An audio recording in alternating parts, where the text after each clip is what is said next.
Hey, how are you? How are you today? Good. Nice. So let's take a seat. Yeah. Good job. So I have дейтін еді. Құрғой? Менде бар, иә? Сізде не бар? What do you have? Сізде не бар қазір? I have book, okay. And you have? Тағы не бар? Pen, yeah, okay. And a paper, yeah, okay, paper. So what do you have? Okay, Зинур. I have дейтін екен. Менде бар, иә? Менде бар. Жасым 24-те, Жаңаөзен қаласының тумасымын. Қазіргі уақытта мен ағылшын тілін үйретумен айналысамын. Яғни Жаңаөзен қаласында курс английского аштым. Аты тіл біл. Енді балаларға да үйретеміз, үлкен кісілерге де үйретеміз. Яғни тіл біл kids бар, и тіл біл adults дейтін бар. Негізі өзім английскийге дейтін қызығушылық 6 жасымнан басталды. Бала кезімнен ағылшын тіліне қызықтым. Қызығуымның себебі енді Nickelodeon дейтін каналдар болып бұрында. Еще менің апам, сіздердің кетеріңізден тәтем, туған апам. Ол кезде 6-шы сынып оқитын. Мен 1-ші класс едім. Ол мектептен келеді да, мен сразу оның ағылшын кітаптарын ашып оқитынмын, түсінбесем де. И ағылшын тілінде мен фильмдер қарадым. Маған қызық болды. Мен ол кезде ойлайтын бүкіл әлем қазақша сөйлейді деп, 6 жасымда, короче. И маған қызық болды, английский сөйлеп жатқан кезде бұлардың қандай сөз сөйлеп жатқаны. Содан кейін менде интерес болды. Содан кейін мен өзіме цель қойдым, 7 жасымда. Мен Әл-Фараби атамыз сияқты 70 тіл үйренемін деп. Сол сияқты, содан кейін басталды бәрі. Не көріп тұрсыз?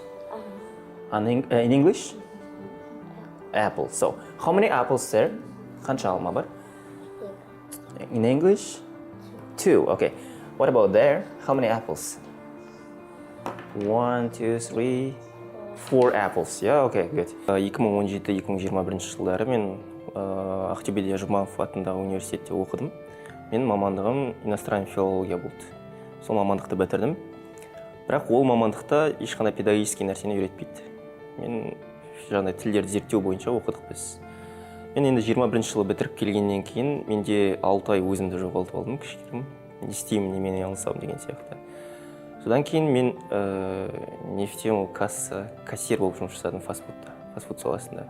Сосын 6 айдан кейін мен шешім қабылдадым, давай көрейін, білім беріп көрейін, ешқандай педагогический опыт болмаса да. Сосын дайындал дейтін оқу орталығы болды, 11-ші сыныптарды ЕНТ-ға дайындайды. Соған кіріп кеттім, ешқандай менде опыт жоқ педагогический. Солай беріп бастадым, 1 айдай ма жұмыс жасадым, содан кейін шығып кеттім ол жақтан. Сосын мектепке кірдім жұмысқа, үйдегілердің айтуымен, стабильный зарплата, мектеп осындай үйдің жанында кір деген сияқты. Ол жақта жұмыс жасадым. Мектепте аурасы бөлек, балалармен жұмыс жасаған прям ұнады. Бірақ документация жұмыс ұнаған жоқ. Мектептен жұмыстан шығып кеттім де Астана кетіп қалдым. Сол жаққа жұмысқа шақырды. Астанада маған прям қиын болды, потому что бәрі русскоязычный адамдар. Мен Маңғыстаудікімін, маған кішкене қиындау болды. Бірақ жаймен мен орыс тілінде дамыттым, сөйтіп средамның барлығы уже барлығы Назарбаев университетін аяқтаған студенттер болды. Ол маған мықты трамплин болды, өсуге, жаңағыдай опыт жинауға. Маған ең қажет нәрсе опыт еді. Опыт керек болды, менде ешқандай педагогический опыт болған жоқ. Содан кейін мен Ақтөбеге кеттім. Ақтөбеде менде селтасы бар бір мұғалім шақырды жұмысқа. Вау, селтасы бар адам қандай болады екен деген сияқты маған қызық болды. Сосын Ақтөбеге қарай кеттім. И Ақтөбеде тағы да сондай бір 8 айдай жұмыс жасадым. Сөйтіп ол жақта да опыт жинадым. Ол жақта больше kids балалармен жұмыс жасады. Ал алтын более студенттермен жаңағы SAT, IELTS деген сияқты. И сөйтіп ол жақта балалармен жұмыс жасап үйрендім қазір. Енді барлығын қосып, қазір енді Жаңаөзен қаласында осылай үлкендермен де жұмыс жасауға болады, кішкентайлармен де сөйтіп опыт жинадым.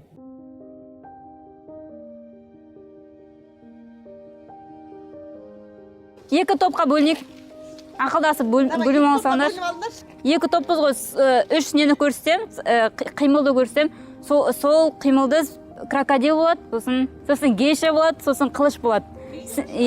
Гейшаны бұлай көрсеміз, қылышты бұлай көрсеміз, крокодилды бұлай көрсеміз. Сол 3 затты сендер бір қимылды жасырасыңдар. 1, 2, 3. Ана топ жөнді. Қылыш деп қойды. Мен 26 жастан педагогикалық колледжді бітірдім. Мәншік Мәмет атындағы педагогикалық колледжді бітірдім. Бітіргеннен кейін осы атамекенде өскеннен кейін осы жаққа келіп балаларға арт студияның шығармашылық жағынан сурет салуды үйретіп жатырмын. Мен өзім балалық шағымда сурет салуды ұнатқан едім. Сол сурет салуды ұнатқаннан кейін өзім жүрегім соны қалағаннан кейін дальше соны развивать хотела. Сосын сол бейнелеу өнеріне түсіп дипломды алып осы жаққа ұсыныс келді осы жұмысқа. Сосын соның выпускниктің арасынан сол маған сонда мүмкіндік беріп тұрғаннан мен соны қуана қабылдадым.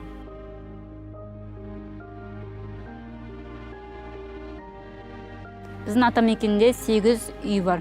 Соның 8 үйдің бірінде Алатау шығармашылық үйі бар. Соның бізде 13 үйірме жұмыс жасайды. Өзім арт студияның жетекшісі боламын. Мен тәрбиелеп өскен үйім Ұлытау үйі. Атамекен балалар ауылы бұл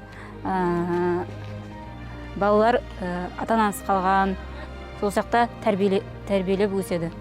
Осы жақта тәрбиелеп жатқан балалар әртүрлі мектептерге барады.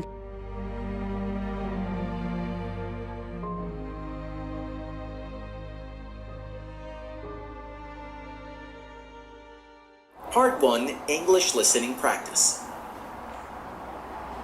In the first part, you'll listen to a conversation between native English speaker. Okay, in this first part дейтін бұл часть. Яғни бірінші частьта біз you will listen to a conversation. Conversation дейтін бұл беседа. Біз қазір беседаны тыңдаймыз екі адамның арасындағы. Hi Tom, I'm so frustrated with my English progress. So, hi Tom, бұл енді сәлем Том. I'm so frustrated. Frustrated дейтін расстроен деген сөз. Настроениесі құлазу, да? With my English progress. Progress дейтін не ол? Прогресс деген көптеген мысалы оқудың барысында қалай көптеген прогрессирование деп ойлаймын. Так, скорее всего, results, да? Мен осы тіл білді ашқаныма негізі почти 1 жыл болды. Бірақ менде өте қиын жағдайлар болды. Оқушы жинай алмаймын мен. И командада жинай алмаймын. Бір өзім жүрдім, короче. И выгорание, өзің жүгіресің, ештеңе шықпайды, короче. И сөйтіп жүрген кезде, менде ол кезде 8 оқушы болды. Лагерге дейін. Сөйтіп, менің сөйтіп жүргенді көрді де, қалай 1 жылдан бері тырысып жүргенді. Асқар дейтін директор бар, жастар орталығының директоры. Осындай мүмкіндік бар, барасың ба лагерге деді. Ойланған жоқпын, я дедім. Сөйтіп, сол кісінің көмегімен дәл солай кетіп қалдық. Енді оған дейін менде жаңа айтқандай 8 оқушы, еще өзіңе уверенсіз жоқ. Андай, мен енді Астана, Ақтөбеде жұмыс жасадым, ол жақтың адамдарының ойы басқаша. Ол жақтың рекламасы басқаша. Маңғыстауға, тем более өзенге реклама вообще басқаша болу керек, короче. И сондай нәрселер қиын болды маған. Сосын лагерге кетіп қалдым дәл солай. Енді финанс жағынан мықты тренингтер болды. Сосын мақсат қою туралы мықты тренингтер болды. Есімде қалған. Сосын маркетинг туралы маған керек нәрселер прям бәрі алдымнан шықты. И мен оған дейін реально кредитте жүрдім. Минуста жүрдім прям. 1,5 миллион, 2 миллион теңгедей. И оны жабайтын да жаңағындай оқушылар жоқ, короче, менде. И прям андай қиналып жүрген кезім. И сөйтіп ар жақта барлығын үйретті. Еще барлығы тегін. Прям ана если оларды сатып алатын болсам, прям қымбат ақшаға сатып аласың оны. Біріккен ұлттар даму бағдарлама арқылы 7 күндік лагерге барып келдім. Сол лагерде әртүрлі коучтермен танысып, қызықты тренингтер өтті. Осындай лагерге бірінші рет барғандықтан қобалжу болды, конечно. Жаңа достармен таныстым, топтық жұмысқа үйрендім. Сол алған білімімді осы Атамекен балалар ауылында жұмыс жасап келемін. Адамдармен көп сөйлеспеймін да. Сол лагерге барғаннан кейін, жаңа достар тапқаннан кейін өзім шамалы ашыла бастадым. Устал от жизни. Здесь, мне кажется, вот как раз таки принятие, да? Когда он уже принимает. Не понимает. Өзіме қатты ұнады. Особенно коучтар келген, сосын знаменитый блогерлер келіп, солар ұнады. Эмоционалдық тренингтер болды тағы да. Поход болды, тауға шықтық. Тауда әртүрлі тимбилдингтер өткіздік. Ойындар болды әртүрлі, су шашып ойнадық. Жарыстар болды. Осындай лагерь арқылы тауда бірінші рет болып тұрмын. ойындар өткізген жоқпыз біз. Онда мен бірінші рет өткізіп жатырмын. Сіз IELTS тапсырғың келеді дедіңіз, иә? IELTS тапсырып, сіз шетелге оқуға кеткіңіз келеді. Енді IELTS-та дайындық бастау үшін сізге intermediate дейтін уровень керек. Ол үшін сіз intermediate-ке жету үшін де general English-ті өтуіңіз керек. So, what do you like to do? For example, I like to reading books, I like to going outside with my friends, I like to drinking coffee, something like that. Okay, what about you? Тез ақша никогда келмейді. Тез ақша дейтін нәрсе еститін болса, ол значит өтірік нәрсе. Тез ақша, мен тез байып кетемін, тез ақшам болады дейтін нәрсе. Ол наоборот сізді ямаға тығады. Ямаға тығады да, көп адамдар сосын желаниясы қашып кетеді, көзінде от кетіп қалады. Сондай. Менде тез ақша табу дейтін баяғыда студент кезінде болды. Прям бешено болды. Наполеон Хиллдің кітаптарын оқып, короче, тезірек табуым керек, тезірек ақша табуым керек деген сияқты. Ол керек емес. Жай-жайдан главное көтерілген нормально. Енді мен английскийге жаңағыдай қызығушылығымның тағы бір себебі, ең мықты себебі Америкада оқу. Студенческий атмосфераны сезу сол жақта. Қалай болады студенттердің өмірі. Енді болашақ бағдарламасы арқылы бұйырса тапсырғым келіп отыр. Дюрхам қаласындағы Дюк университетіне. Сол жақта международный отношенияны оқығым келіп жатыр. Енді бір жағынан Дюктың жанында MBA бар, бизнес. Сол жақта соны да оқып алу мақсатым бар. Иә. Сол мықты арманым, сол Американы сезіну, прям ол покорять ету демеймін, мен бірақ Америкада барлық білімдерді, сол жақтың профессорлар, әлемдік профессорлардың білімін алу.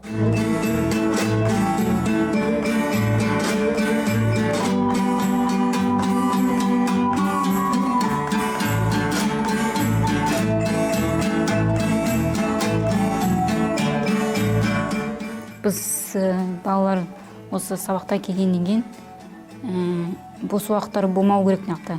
Сол бос уақытта болмау үшін біз әртүрлі тренингтер өткіземіз.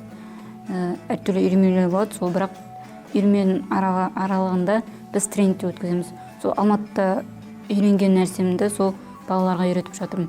Әртүрлі ойындар өткізіп, тренингтер өткізіп.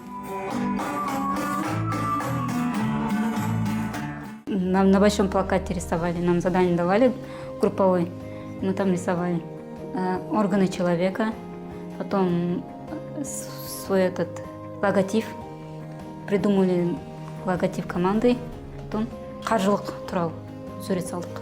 Плакатқа салдық, соны түсіндірдік. Қаржылық туралы. Да, наша команда выиграла. Енді мен өзім Жаңаөзенде туып өскесін, Жаңаөзенде жаңағыдай мүмкіндіктер аз екенін білем. Жаңаөзенде в основном ақша бар, жоқ демеймін. Барлық адамда ақша бар. Жаңаөзендегі адамдар более тойға ақша құяды, машинаға ақша құяды, бірақ білімге қатты құймайды. Сол ойын өзгерткім келеді ата-аналардың. Балаларда мүмкіндік бар екенін көрсеткім келеді. Балалардың да типа шетелге оқи алатын, Назарбаев университетіне түсе алатын дәлелдегім келеді. Олар да типа не только мына Есенов, только андай бір простой универ емес, үлкен мықты универлерде оқи алатын дәлелдегім келеді. Сол Жаңаөзеннен мықты студенттер шығаруды ниет етіп, мықты мамандар шығару, сондай ниетім бар.